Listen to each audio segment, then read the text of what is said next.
देख रहे हैं हरी कसौटी। भारत और ब्रिटेन के बीच वर्षों की बातचीत के बाद आखिरकार व्यापक आर्थिक एवं व्यापार समझौता यानी CETA आज से लागू हो गया है। सरकार इसे पिछले कुछ वर्षों का सबसे बड़ा और सबसे व्यापक मुक्त व्यापार समझौता बता रही है। दावा है कि इससे भारतीय किसानों, MSME, IT सेक्टर, स्टार्टअप्स और निर्यातकों को बड़ा फायदा मिलेगा। लेकिन सवाल ये है कि आखिर इस समझौते में ऐसा क्या खास है जिससे भारत और ब्रिटेन दोनों की अर्थव्यवस्था बदलने की उम्मीद जताई जा रही है। आइए समझते हैं। CETA comprehensive economic and trade agreement सिर्फ आयात निर्यात पर टैक्स घटाने वाला समझौता नहीं है, बल्कि व्यापार, निवेश, सेवाएं, डिजिटल कारोबार, सरकारी खरीद, बौद्धिक संपदा, श्रम, पर्यावरण और MSME समेत 30 अध्यायों वाला व्यापक समझौता है। इसका मकसद दोनों देशों के बीच व्यापार को आसान बनाना, निवेश बढ़ाना और कंपनियों के लिए नए अवसर तैयार करना है।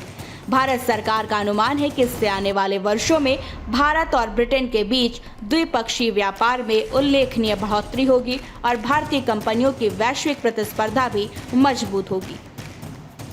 इस समझौते के तहत भारत के करीब 99% निर्यात को ब्रिटेन के बाजार में ड्यूटी फ्री यानी शुल्क मुक्त पहुंच मिलेगी।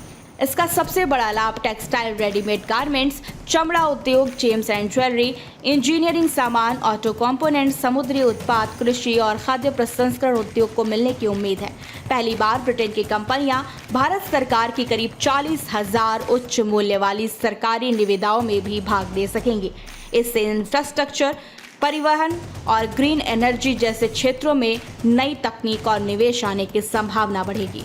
महिला उद्यमियों, स्टार्टअप्स और छोटे उद्योगों के लिए भी ब्रिटिश बाजार तक पहुंच आसान होगी। इस समझौते का असर आम लोगों की जेब पर भी दिख सकता है।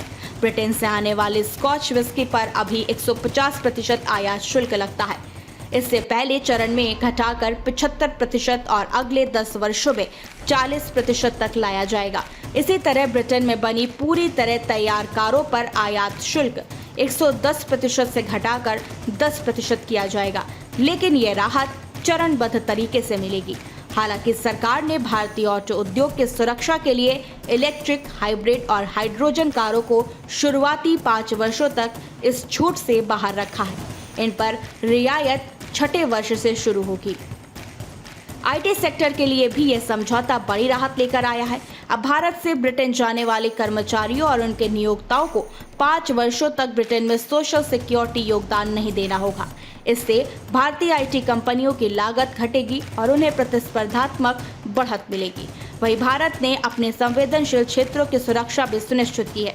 सेब, अखरोट, वे कुछ बीज, सोने की ईंटें और स्मार्टफोन जैसे उत्पादों पर कोई शुल्क रियायत नहीं दी गई है।